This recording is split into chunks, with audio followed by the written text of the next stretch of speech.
بسم اللہ الرحمن الرحیم۔ السلام علیکم۔ میں اپنے اس چینل بات چیت کے ذریعے سے لائی ہوں پیاری پیاری دینی معلومات اور رنگ برنگی دنیاوی معلومات، اس امید کے ساتھ کہ یہ آپ کو پسند آنے کے ساتھ ساتھ آپ کی معلومات میں اضافے کا باعث بھی ہوں گی۔ تو اس کے لیے ضروری ہے کہ آپ سب سے پہلے ہمارے اس چینل کو سبسکرائب کریں اور ساتھ میں بیل آئیکن کا بٹن دبانا مت بھولیے گا تاکہ ہماری ہر نئی آنے والی ویڈیو آپ تک بآسانی پہنچ سکے۔ تو چلیے شروع کرتے ہیں ہمارا آج کا ٹاپک، جو کہ ہے ملکہ الزبتھ۔ ملکہ الزبتھ 1926 میں پیدا ہوئیں اور 25 سال کی عمر میں 6 فروری 1952 کو اپنے والد شاہ جارج ششم کی موت کے بعد شاہی تخت پر فائز ہوئی تھیں۔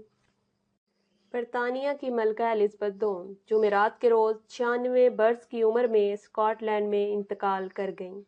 انہوں نے 70 سال تک برطانوی سربراہ مملکت کی ذمہ داریاں نبھائیں۔ ملکہ ان دنوں اسکاٹ لینڈ میں اپنے شاہی رہائش گاہ میں موجود تھیں اور اپنی وفات سے محض 2 روز قبل ہی انہوں نے برطانیہ کی نو منتخب وزیر اعظم سے ملاقات کی تھی۔ شاہی روایات کی پاسداری کے طور پر ملکہ کی وفات سے قبل ہی حکام نے ان کی ممکنہ وفات سے متعلق تیاریاں پوری کر رکھی تھیں اور ان کی وفات کے ساتھ ہی اس پلان، جسے آپریشن لندن برج بھی کہا جاتا ہے، پر عمل درآمد شروع ہو گیا تھا۔ چونکہ ملکہ کی وفات ان کی روایتی رہائش گاہ بکنگھم پیلس کی بجائے اسکاٹ لینڈ میں ہوئی تھی، اس لیے ملکہ کے جستخاکی کو لندن پہنچانا پلان کا پہلا حصہ تھا، جسے آپریشن یونیکارن کا نام دیا گیا تھا۔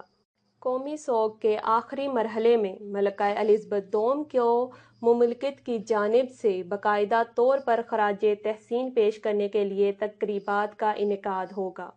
اس دوران لندن میں موجود تاریخی شاہی چرچ ویسٹ منسٹر ایبے میں 19 ستمبر 2022 بروز سوموار میں ملکہ کی آخری رسومات ادا کی جائیں گی۔ اس دن دوپہر کو پورے ملک میں 2 منٹ کی خاموشی اختیار کی جائے گی، جس کی لائیو سٹریمنگ BBC چینل اور دوسرے دیگر چینلز پہ ہوگی۔